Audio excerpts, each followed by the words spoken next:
The Boy and the Heron is the latest film by the absolute legend Hayao Miyazaki, who was said to have retired years ago when he made The Wind Rises, but now, thankfully, he has returned to bring us another opus. Hopefully, opus. So I've been a Studio Ghibli fan for quite a while. Some of my favorites are Princess Mononoke, Spirited Away, which is obviously one of the more popular ones, and Ponyo is also one of my favorites. That being said, while I do fully and genuinely adore a lot of Studio Ghibli movies, there are also some other ones that I think are really beautiful films that I enjoy the overall experience of, but I can't really get fully involved with, or I can't really find anything to fully grab onto as an audience member. For example, and I'm gonna get a lot of hate by saying this, but I'm here to be controversial. I really don't love Howl's Moving Castle. I think the story is really boring, and I don't love any of the characters, even though there's some great stuff in that movie. And The Boy and the Heron happens to fall into that latter category for me of Studio Ghibli films that, again, I really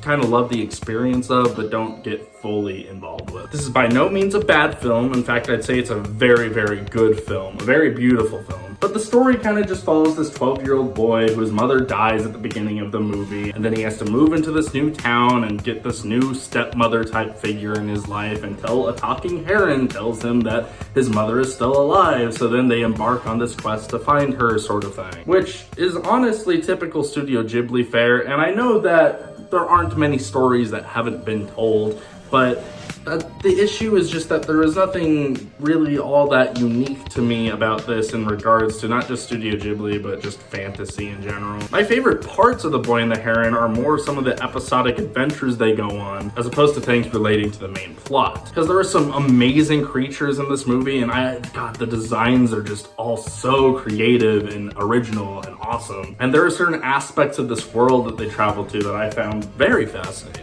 But the main thing that kept me invested, and I can't believe I'm gonna say this about a Studio Ghibli movie, was fucking Robert Pattinson's voice acting. It was seriously phenomenal, and if this man does not do voice acting ever again, it will be a serious crime against humanity. Robert Pattinson is honestly one of my favorite actors. I think his career has had an amazing turnaround, and I love most of the movies he selects. He has made that transition perfectly into the realm of animation and voice acting. His voice is honestly unrecognizable here in the English dub for The Boy and the Heron. I did not read the cast list beforehand, and the only actor I knew was in it was Robert Pattinson. I knew that he voiced the Heron because everyone is raving about how insane his voice is, and rightfully so. But yeah, when the Heron started talking, I would have never guessed that was Robert Pattinson if I didn't know that going into it. As for some of the other voice performances, they're all very good. This movie, like most other Studio Ghibli dubs, has a pretty star-studded cast, and it was pretty fun for me not knowing the rest of the cast members because I kept on going like,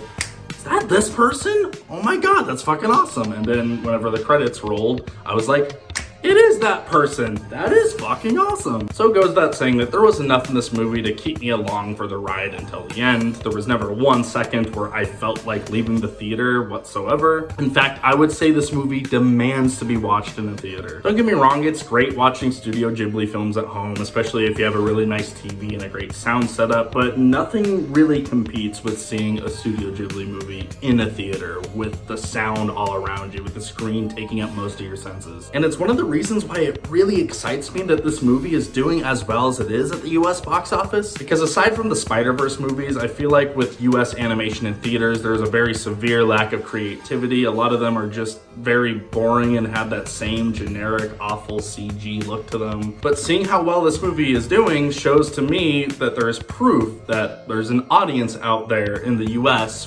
for better, more sophisticated hand-drawn animation. So I have my fingers crossed that this could hopefully do something positive for the future, or at least the future of animation in theaters in the US. So while I can't say I particularly loved this movie, I'm very glad it exists. I'm very glad I saw it, and I think that you should definitely check it out. Overall, I would give The Boy and the Heron a 7 out of 10.